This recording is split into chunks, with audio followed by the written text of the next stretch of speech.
Hello everyone and welcome back to a new video. In this video, I'm going to show you guys how you can transfer Shopify ownership from your account to another account. So if you guys want to learn how to do it, just follow the steps that I'm going to show you. So as you can see guys, I'm right now logged into my Shopify account. So the first thing that you need to do guys is go to the left side of your screen and then go all the way down until you find settings. Once you find settings, go here to this menu on the left side that contains all of the sections on your settings.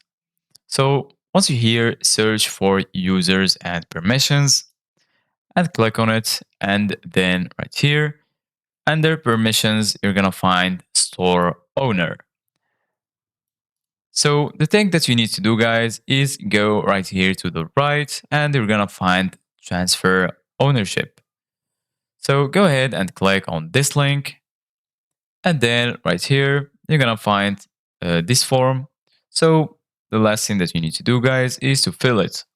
As you can see, guys, the new store owner will be able to remove you from the store or change your permissions, view or edit credit card and banking information, and pause or close the store.